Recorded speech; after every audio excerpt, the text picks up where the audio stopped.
Hello friends, welcome to our YouTube channel तैयारी beginners की। इस वीडियो के माध्यम से आपको UP TGT and UP GIC lecturer exam के लिए रसायन विज्ञान के बहुत ही महत्वपूर्ण प्रश्नोत्तर देखने को मिलेंगे।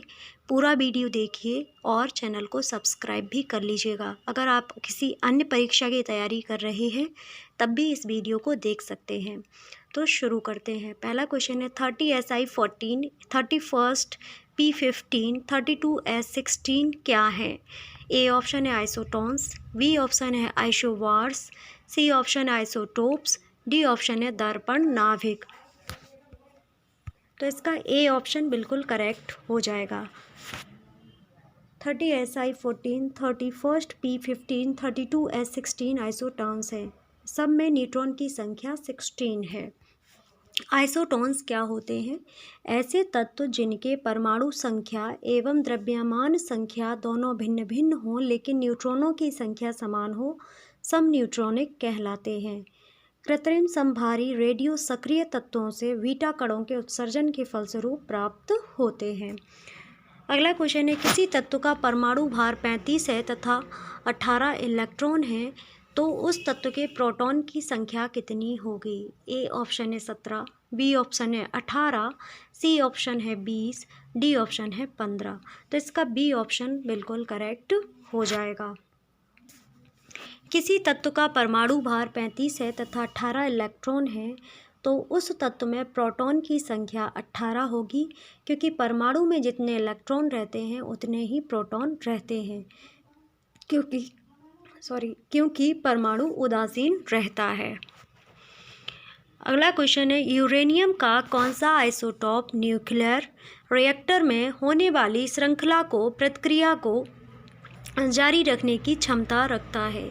ए ऑप्शन है U239, बी ऑप्शन है U238, सी ऑप्शन है यूरेनियम 235, डी ऑप्शन है नन ऑफ दीज। तो इसका सी ऑप्शन बिल्कुल करेक्ट हो जाएगा। यूरेनियम 235 यूरेनियम का वह आइसोटॉप है जो परमाणु रिएक्टर में होने वाली श्रृंखला अभिक्रिया को जारी रखने की क्षमता रखता है। यूरेनियम के दो समस्थानिक होते हैं 92 यूरेनियम 238, यह प्रकृति में 99.3% तथा 92 यूरेनियम 235 यह प्रकृति में 0.7% की मात्रा में पाया जाता है। यूरेनियम का उपयोग अवैध नाभिकीय विस्फोटकों के निर्माण में किया जाता है। यूरेनियम का परमाणु क्रमांक 92 तथा द्रव्यमान संख्या 238 होती है। यूरेनियम का घनत्व 19.05 ग्राम सेंटीमीटर माइनस क्यूब होता है। ठीक है, यूरेनियम को येलो गोल्ड भी कहा जाता है, तो ये याद रखिएगा। ये पीला सोना किसे कहा जाता है? ये क्वेश्चन यूपी पुलिस 2018 में पूछा गया था, तो याद रखिएगा पीला सोना जो होता है यूरेनियम होता है। अगला क्वेश्चन है एक परमाणु में 2 इलेक्ट्रॉन की चारों क्वांटम संख्याएं समान नहीं हो सकती, यह नियम किस वैज्ञानिक से संबंधित है? ए ऑप्शन है हुंड, बी ऑप्शन है पाउली, सी ऑप्शन है फेराडे, डी ऑप्शन है आर्हेनियस। तो पाउली का जो अपवर्जन का सिद्धांत है, एक्सक्लूसिव सिद्धांत जो है, प्रिंसिपल है, उसमें कहा गया है कि एक परमाणु में 2 इलेक्ट्रॉन की चारों संख्याएं समान नहीं हो सकती। पाउली के अपवर्जन सिद्धांत या पाउली एक्सक्लूसिव प्रिंसिपल के अनुसार एक परमाणु में 2 इलेक्ट्रॉन की चारों क्वांटम संख्याएं समान नहीं हो सकती। अगर इसमें ए ऑप्शन दिया है हुंड का नियम, तो हुंड्स रूल की अगर बात करें तो हुंड्स रूल के अनुसार इलेक्ट्रॉन एक कक्षा के सभी उपकक्षा में एक एक करके भरता है, उसके बाद जोड़ा बनाना शुरू कर देता है। फेराडे ने 96487 कूलम विद्युत धारा किसी विलयन में प्रभावित करने पर पदार्थ का एक तुल्यांकी भार मुक्त होता है। विद्युत धारा की इस मात्रा को फेराडे कहा जाता है।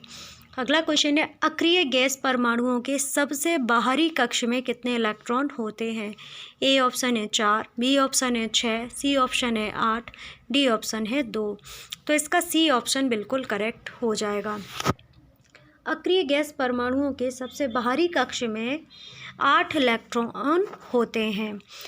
इलेक्ट्रॉन नाभिक के चारों ओर चक्कर लगाते हैं। इलेक्ट्रॉन 2 प्रकार की गति होती है। कक्षीय नाभिक के चारों तरफ परिक्रमण गति, और दूसरी बात होती है इसमें दूसरा प्रकार होता है वो होता है अक्षीय, अपने अक्ष के चारों ओर चक्रण गति।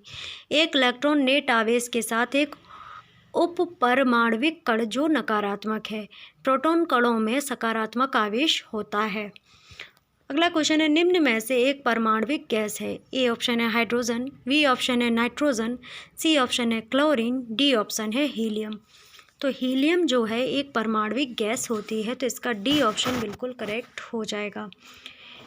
सभी नोबल गैस एक परमाण्विक गैस के उदाहरण हैं। हाइड्रोजन बंधन एक कमजोर स्थिर विद्युत आकर्षण बल है। क्लोरीन फूलों का रंग उड़ा देती है। हाइड्रोजन एक रंगहीन गंधहीन गैस है। वायुमंडल में 78% नाइट्रोजन पाया जाता है। तो 4 ऑप्शन दिए गए थे, चारों के बारे में ये बता दिया गया है कि हाइड्रोजन एक रंगहीन गंधहीन गैस होती है। नाइट्रोजन की प्रेजेंस वायुमंडल में सबसे ज़्यादा होती है, 78%। ठीक है, अगला क्वेश्चन है, भारी जल है। ए ऑप्शन है समुद्र का जल H2O plus level, B option है H2O2, सी ऑप्शन है D2O। तो ये ऑप्शन तो सभी को पता होगा, बहुत ही कॉमन क्वेश्चन है। D2O जो है भारी जल होता है, इसका अणु भार 20 होता है। समुद्र जल में सोडियम क्लोराइड होता है। D2O भारी जल 3.8 डिग्री सेल्सियस पर जमता है। साधारण जल लगभग 7000 भागों में एक भाग भारी जल का होता है। H2O2 को हाइड्रोजन परऑक्साइड कहा जाता है। अगला क्वेश्चन, स्टील या आयरन वस्तुओं के ऊपर जिंक की पतली परत को क्या कहते हैं। ए ऑप्शन है हॉट डिपिंग, बी ऑप्शन है हीट टीनिंग, सी ऑप्शन है गैल्वेनाइजेशन, और डी ऑप्शन है इलेक्ट्रोप्लेटिंग। तो ये क्वेश्चन तो सभी को पता होगा, बस क्वेश्चन घूम के पूछा जाता है कि जस्तीकरण क्या है, या संलेपन क्या है, गैल्वेनाइजेशन क्या है, गाल्वनीकरण क्या है, तो बाकी की है। स्टील या आयरन लोहे की वस्तुओं पर जिंक की पतली परत को गैल्वेनाइजेशन कहते हैं। आयरन की कमी से एनीमिया तथा अधिकता से सिड्रोसिस नामक बीमारी हो जाती है। समझे, अगर आयरन की कमी होगी तो एनीमिया या रक्त अल्पता हो जाएगा, और इसकी अधिकता हो जाएगी अगर, तो सिड्रोसिस नामक बीमारी हो जाती है। अगला क्वेश्चन है, सोडियम कार्बोनेट के निर्माण के लिए साल्वे प्रक्रिया में प्रयोग में लाई जाने वाली कच्ची सामग्री में क्या क्या शामिल होते हैं। ए ऑप्शन है सोडियम क्लोराइड, लाइमस्टोन और कार्बन डाइऑक्साइड, बी ऑप्शन है सोडियम क्लोराइड तथा कार्बन डाइऑक्साइड, सी ऑप्शन है अमोनिया तथा कार्बन डाइऑक्साइड, डी ऑप्शन है सोडियम क्लोराइड, लाइमस्टोन और अमोनिया। तो इसका सी ऑप्शन बिल्कुल करेक्ट हो जाएगा। सोडियम कार्बोनेट के निर्माण के लिए साल्वे प्रक्रिया में प्रयोग से लाई जाने वाली कच्ची सामग्री में अमोनिया तथा कार्बन डाइऑक्साइड शामिल होते हैं। सोडियम कार्बोनेट वायु में खुला रखने पर फूल जाता है तथा मुरमुरा कर सफ़ेद चूर्ण में परिवर्तित हो जाता है। अगला क्वेश्चन है, बेकिंग सोडा जब टार्टरिक अम्ल के साथ मिलाया जाता है तो इसे बेकिंग पाउडर कहते हैं। शुद्ध सोडियम क्लोराइड आर्द्रताग्राही नहीं होता है, जब उसमें अशुद्धि मिला होता है तो आर्द्रता ग्रहण कर लेता है। अगला क्वेश्चन है, निम्नलिखित में से किस पदार्थ के अणुओं में एक ही प्रकार के परमाणु रहते हैं। तो ये ऑप्शन ऑक्सीजन, बी ऑप्शन है जल, सी ऑप्शन है कार्बन डाइऑक्साइड, डी ऑप्शन है सल्फर डाइऑक्साइड। तो इसका ए ऑप्शन बिल्कुल करेक्ट हो जाएगा। ऑक्सीजन के अणुओं में एक ही प्रकार के परमाणु होते हैं। जल का रासायनिक सूत्र H2O होता है। सल्फर डाइऑक्साइड तीखी गंध वाली रंगहीन गैस है। सल्फर डाइऑक्साइड अम्लीय वर्षा का मुख्य कारक है। H2SO3 जो है सल्फ्यूरस अम्ल होता है, जो कि अम्लीय वर्षा का मुख्य कारक होता है। कार्बन डाइऑक्साइड वायुमंडल में 0.03% प्रेजेंस रहती है। अगला क्वेश्चन है, निम्नलिखित में से कौन सा सूत्र ओजोन का अणु दर्शाता है। तो ये भी बहुत कॉमन क्वेश्चन है, इससे सभी को पता होगा। O3 जो है ओजोन के अणु को दर्शाता है। O3 सूत्र ओजोन के अणु को दर्शाता है। ओजोन की खोज स्कॉनवीन ने किया था। तो ओजोन की खोज किसके द्वारा की गई थी, तो स्कॉनवीन ने की थी। ओजोन डे कब मनाते हैं, तो 16 सितंबर को ओजोन डे के रूप में मनाया जाता है। ओजोन परावैंगनी किरणों से रक्षा करती है। फ्रेऑन सबसे अधिक घातक है क्लोरोफ्लोरोकार्बन। ठीक है, फ्रेऑन जो आपके एसी वगैरह होते हैं, इसमें जो CFC गैस होती है, ये ओजोन की परत का क्षरण कर रही है। लकड़ी, प्लास्टिक, रबड़, कपड़ा तथा अन्य पदार्थ अल्ट्रावायलेट किरणों से प्रभावित होते हैं। अगला क्वेश्चन है 6C14 तथा 7N14 किनके उदाहरण हैं? ए ऑप्शन है आइसोइलेक्ट्रॉन के, बी ऑप्शन है संभारिक के, सी ऑप्शन है अपरूप के, डी ऑप्शन है समस्थानिक के।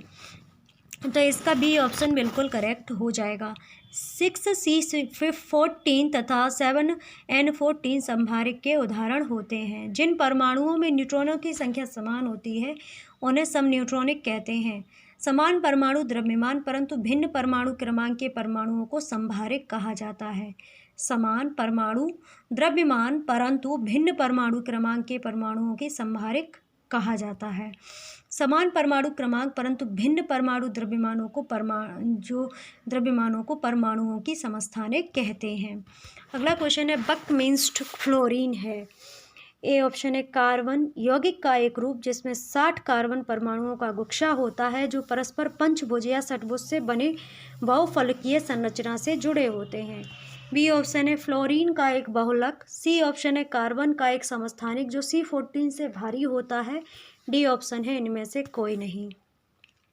तो इसका ए ऑप्शन बिल्कुल करेक्ट हो जाएगा। बकमिंस्ट्र फ्लोरीन जो होता है वो कार्बन यौगिक का एक रूप होता है जिसमें 60 कार्बन परमाणुओं का गुच्छा होता है जो परस्पर पंचभुज या षटभुज से बने बहुफलकीय संरचना से जुड़े होते हैं।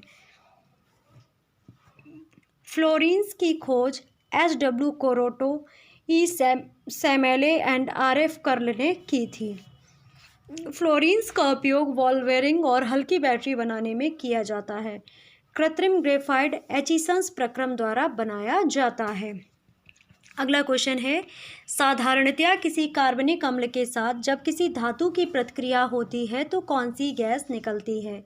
ए ऑप्शन है नाइट्रोजन, बी ऑप्शन है हाइड्रोजन, सी ऑप्शन है कार्बन डाइऑक्साइड, डी ऑप्शन है ऑक्सीजन। तो इसका बी ऑप्शन बिल्कुल करेक्ट हो जाएगा। साधारणतः किसी कार्बनिक अम्ल के साथ जब किसी धातु की प्रतिक्रिया होती है तो हाइड्रोजन गैस निकलती है। Zn plus H2SO4 is equal to ZnSO4 plus H2। Hydrogen अणु का नाभिक केवल एक प्रोटॉन से बना होता है। तो हाइड्रोजन मॉलिक्यूल का एक नाभिक जो होता है किससे बना होता है? केवल एक प्रोटॉन से बना होता है। हाइड्रोजन के 3 समस्थानिक होते हैं, प्रोटियम, ड्यूटेरियम और ट्राइटियम। ओके, सूर्य की अपार ऊर्जा का कारण हाइड्रोजन का हीलियम में परिवर्तित होना ही होता है। तो सूर्य का अपार ऊर्जा का कारण क्या होता है? हाइड्रोजन का हीलियम में परिवर्तन हो जाना। तो ये थे हमारे आज के केमिस्ट्री के क्वेश्चन आंसर डिस्क्रिप्शन के साथ। बहुत सारे क्वेश्चंस आपके हमने डिस्कस किए और डिस्क्रिप्शन भी डिस्कस किए, तो क्वेश्चन के साथ साथ कई क्वेश्चन आपके तैयार हो गए। एक क्वेश्चन अगर आपके ऑप्शन 4 हैं तो अगर 10 क्वेश्चन है तो आपके कम से कम 20 से 25 क्वेश्चंस तैयार हो गए, कम से कम। अगर ज़्यादा देखें तो 40 भी तैयार हो गए होंगे, क्योंकि पॉइंट टू पॉइंट अगर देखेंगे तो हर लाइन में एक ना एक क्वेश्चन छुपा ही रहता है। तो आपको वीडियो कैसा लगा है ज़रूर बताइए। लाइक कमेंट शेयर करने के साथ साथ चैनल को सब्सक्राइब कीजिए और अपने मित्रों को अपने व्हाट्सएप, फेसबुक, इंस्टाग्राम ग्रुप में शेयर कीजिएगा, रिकमेंड कीजिए सभी को वीडियो देखने के लिए। और चैनल को सब्सक्राइब जरूर कर लीजिएगा, बेल आइकन को प्रेस कर लीजिएगा, जिससे आपको वीडियो पर डे देखने को मिलता रहे जब भी अपलोड हो। ओके, तो आप सभी का बहुत बहुत धन्यवाद वीडियो वॉच करने के लिए।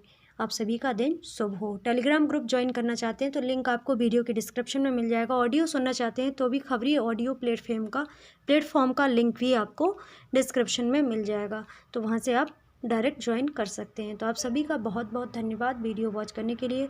कुछ सजेस्ट करना चाहते हो, कुछ कमी लगती है, वे भी कमेंट बॉक्स में लिखिए, और अच्छा लगा है तो अपने ओपिनियन ज़रूर लिखिएगा। ओके।